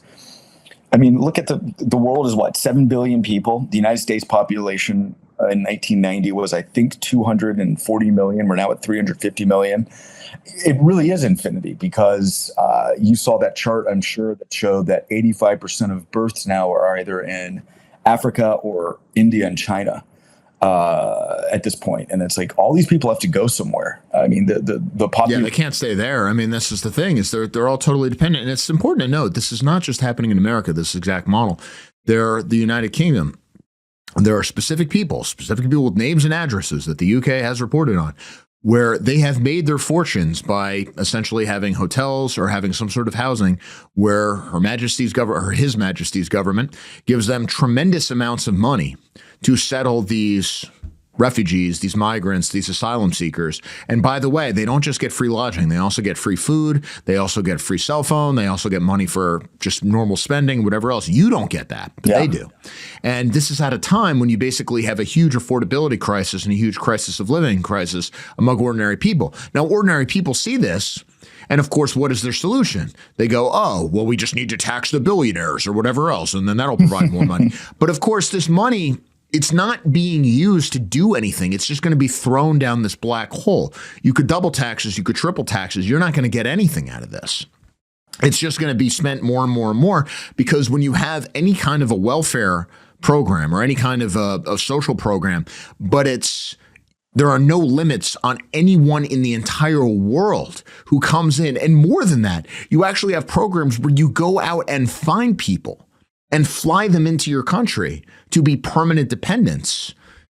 Of course, it's not going to work. Of course, you're not going to get any of these things. This is why a lot of these countries that used to be known for generous welfare programs like the Scandinavians are having to cut back on this stuff because it turns out when Sweden is full of Swedes, you can have a generous welfare program. Once it's filled with Somalis and Pakistanis and Iraqis, you can't.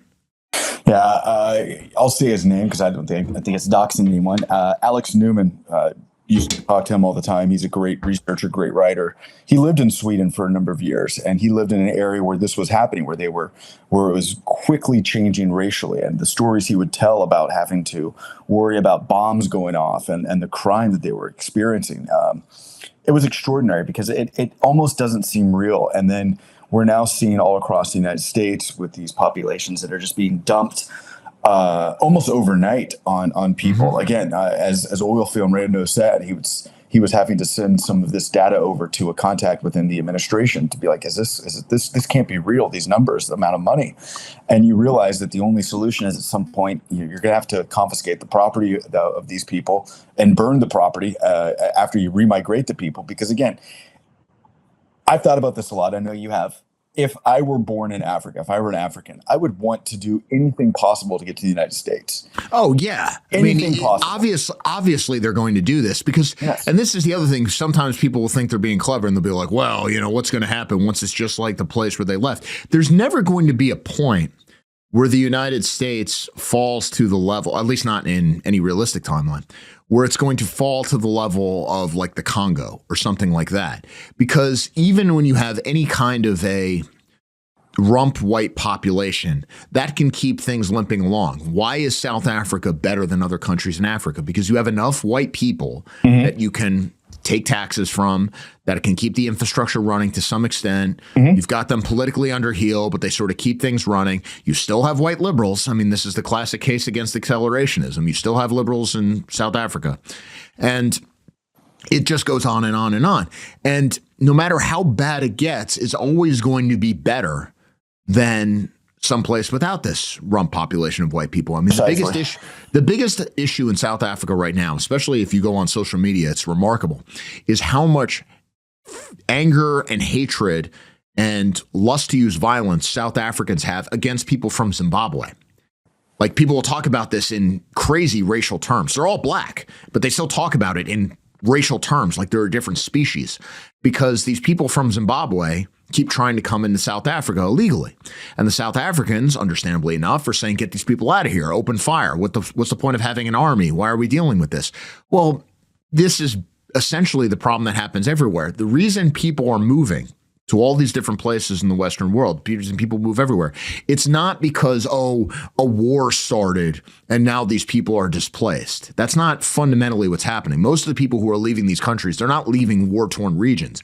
They're leaving because poor people from a poor country are always going to move to a rich country if they are allowed to. Yeah. And what ultimately happens, and maybe this is like the overall civilizational model here, it's almost like a racial version of Marxism, which I find myself kind of groping toward more and more in terms of the model of history and where it all ends up, is that unless you have force, unless you have something artificial, for lack of a better word, in place to stop this process, on a long enough timeline, everything ultimately does become a slum.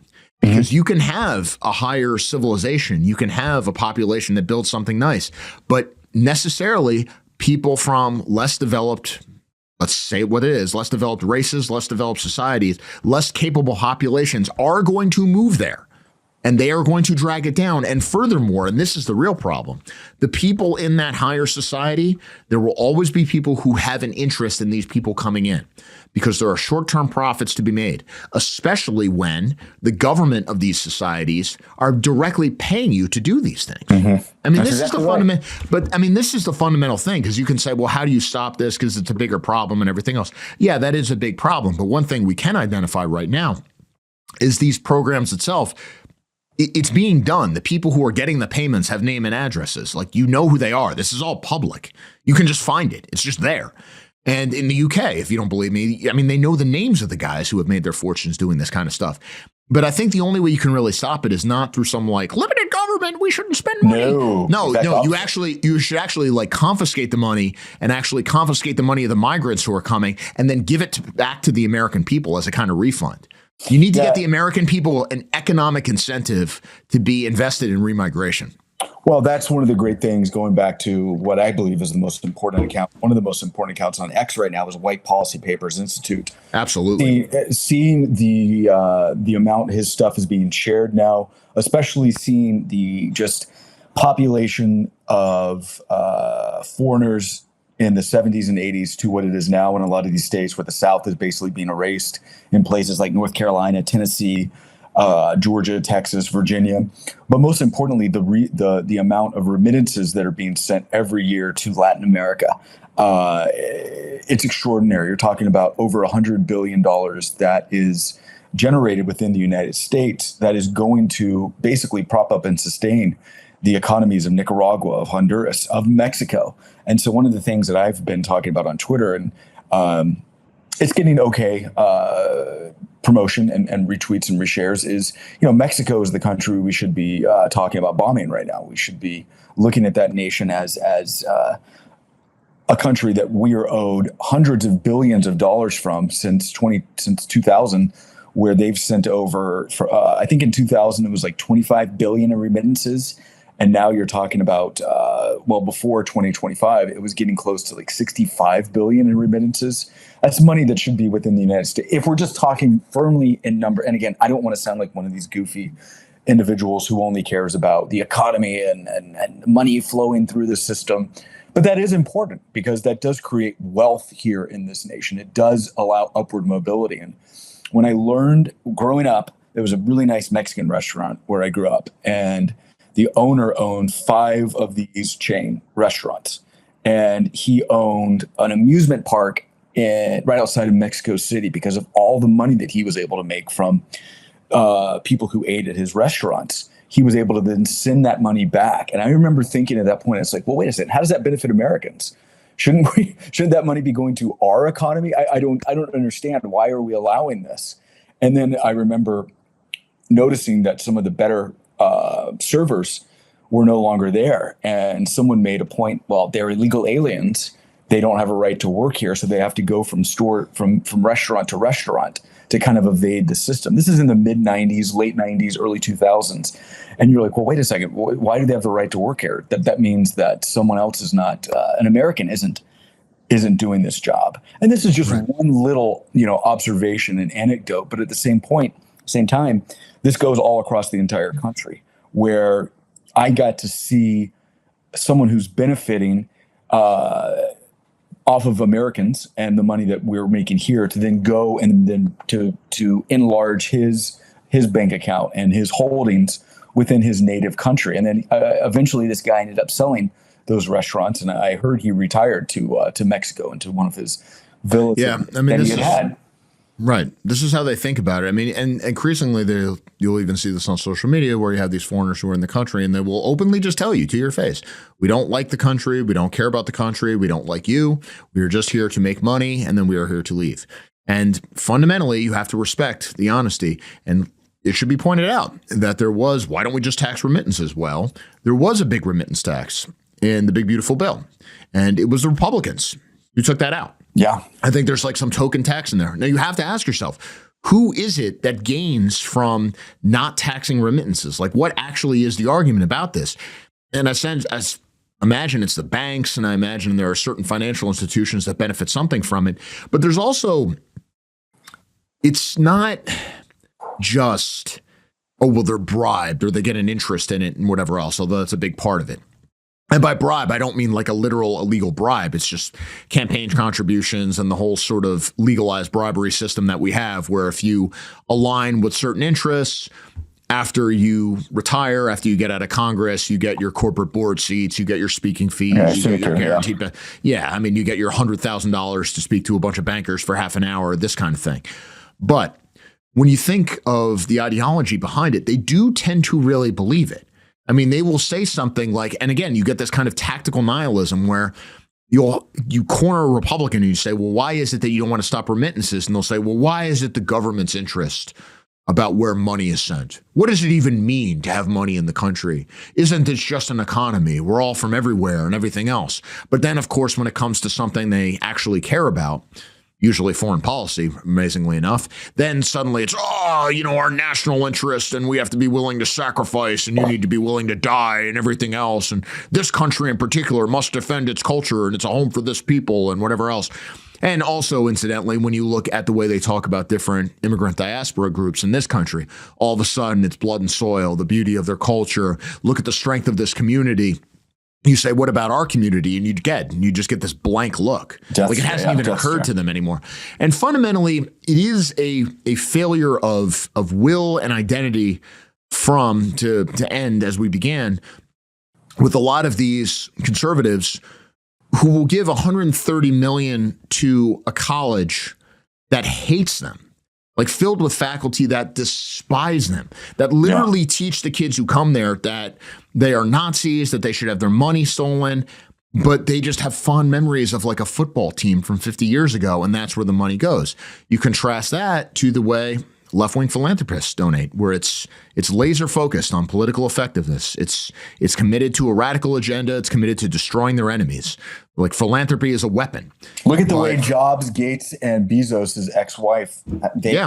Look what they fund. I mean, the Atlantic Monthly, I believe, is funded by Melinda Gates or Jobs' wife. It's just a vanity project. I mean, exactly. The amount of money that. Oh my God, Bezos' wife, that she's just... It dwarfs Soros. It dwarfs Soros. Yeah. I mean, people talk about like, think of the effectiveness of Soros and how much he's changed the country. Forget the Open Society Institute and all the rest of it, but just like one little thing where you target something that nobody really thought about before, which is you target, district attorneys. And with a relatively small amount of money, you get these people in there who just let criminals off the hook. And basically, you have this population which you can use as a weapon, as a biological weapon. That's exactly right. Against the people that you don't like, and you cultivate a constituency that benefits from this. I mean, this is what's happening in a lot of the major cities. Fairfax County. Right. Can you think of a single right of center or businessman who would do anything like that? We're not talking a lot of money when we talk about just these specific things. I mean, the one guy you kind of think of in terms of having something that made a huge impact is Elon Musk buying X. But it should be pointed out, Musk broached that, and then he basically had a gun put to his head by that Delaware court, which forced him to go through with the buy at an inflated price. I mean, one of the great cell phones of all time by this female judge. But if left to his own devices, he would have backed out of that, and he wouldn't have had to do it. And then we'd be in a very different place now. The only other person I can think of that's tried to do it is Peter Thiel, obviously with funding Blake Masters and JD Vance in Ohio. It would be. But those are just political contributions to candidates. I mean, every once in a while, people will say like, "Oh, well, there's this Thiel network of all these institutions and everything else." Yeah. That's another one. I haven't even gotten to the offer. I mean, this is you're part of the network. It's like I am. I can't even have a Facebook. He's a patron. No. God, that's all we need. And then we'll have people screaming about that. But let them. You don't have these. There are some institutions where supposedly, there's this patronage network and everything else. But essentially, it's peanuts. It's nothing. It's a trifle compared to what any university, any NGO, anybody's getting just from the taxpayers. And forget like the oligarchs, forget the so-called philanthropists. I mean, you just don't have this, the right-wing donor network in terms of supporting an activist base and supporting all these organizations. It does not exist. Like, it's just not a thing. And even if you think about the conservative nonprofits, like the ones in Northern Virginia that existed for such a long time, the amounts of money we're talking about are just nothing. They don't even register. And fundamentally, and this is fundamentally because for the left, it is about power. For the right, it is about economics. And they fundamentally do not believe that it is legitimate or a profitable use of time to try to take over the political system, because you can always, once you have enough money, you can always just move away. And I think that's the last thing to close on. I mean, these DA races, I mentioned Northern Virginia because Fairfax County, there is a district attorney who is part of that Soros network. And it was only it was less than $100,000 to pump into that campaign to get this guy elected who's letting this Sierra Leonean illegal, walk free from a lot of these charges that led to this incident with Stephanie Minter. And like I said, it is horrible, Kevin, that we aren't just focused entirely on what happened at that bus stop with this woman from Fredericksburg, this white mother who was stabbed to death by a Sierra Leonean. That's all we should be talking about right now. But we're forced once again to focus on the issue of another Middle Eastern war for the creation of, I guess, Mike Huckabee's vision of Greater Israel that slipped to Tucker Carlson in that very informative and important interview. But at this point, at some level, we have to start seeing younger Republicans start winning and running on the concept of, hey, we need to ensure that Greater America exists, and it starts with my backyard. And I will say, Brandon Gill, he is on that short list of people who is at least realizing where things are going on X and is talking about these issues. And he's being interviewed now on pretty much all the major shows. And, there's another person who tried to fight back on that remittance issue. That's Eric Schmidt, the junior senator from Missouri. And one of my great fears is that he's going to be gobbled up by the administration, potentially to be the next head of the FBI or DHS. He needs to stay in the Senate and be pushing these issues instead of being part of the federal apparatus Leviathan, because you have to have individuals who are just focused on these issues and getting people excited again to see that it's okay to talk about, remigration, denaturalization. And because that's what we're going to have to start really seeing, or else Texas is going to go the way of California, or very close, perilously close to Georgia. And I do have to say, we aren't talking enough, though, about what Jasmine Crockett's going to do. You do have to end with that, because I'm a big fan of Jasmine Crockett. I think she is a fascinating. She's our black queen. She is, and it is sad to think that she's now going to either go over to whatever MSNBC is calling itself, or CNN, and she'll just spend, I guess, the next decade trying to do her best, faking the accent, yes, putting on the affectations, and just bemoaning what I believe is going to be the continued renaissance of white America, and hearing her lament that. And it's just, who are going to be the people who embrace what you're pushing here with identity politics. And again, congratulations to all the dogged work that you're doing. You're doing a great job. And maybe Peter Thiel's listening, because why not be part of that network? I don't think there is a network. I think that's the critical thing. I mean, the biggest thing is, it's not a question of oligarchs. It's not a question of people who have some far-reaching agenda. I think the big thing that we're missing on our side is not anybody that people have heard of. It's just ordinary local leads, ordinary local businessmen who need to understand that if you get this takeover of the political system, they're the ones who are going to pay the price. It's not going to be the oligarchs that we've heard of, because those people can always just move somewhere else. But that's where we'll close it. Thank you for joining us tonight, Paul. Hey, always a pleasure. I was looking at some stuff last night, and I was talking with some friends about this, and I feel like there's some stuff that has to be said. Obviously, I'm a critic of this whole idea of acceleration. There are plenty of white liberals in South Africa. That's not really the point. I don't think anybody actually believes in it. Things will get worse, and then people will rise up. No, they won't. There are no limits to how bad things can get. There are no limits to what people will accept. You actually have to give them a plausible path to victory. Otherwise, it's just going to go on and on. But we need to be honest about where we are on the right. I'm actually willing to accept that there is an accelerationist argument for the left, that certain things will happen and then people will rise up. But it's not going to happen on the right. Right-wingers are fundamentally not capable of organizing themselves. They will not do it. They will not do it. The only way you get right-wingers to actually do something, any kind of a political movement, is where you basically have some kind of personal leadership where everybody is just beaten into line and then says, everybody go forward. That's the only way we get anywhere. Because if you say, well, right-wingers are going to organize themselves, they're not going to vote. You can't get them to vote in a primary. You can't get them to do demonstrations. You can't get them to do the most basic things that these suburban housewives who are protesting ICE are willing to do. And you think you're going to get them to rise up and overthrow the government because they're mad about whatever issue? It's not going to happen.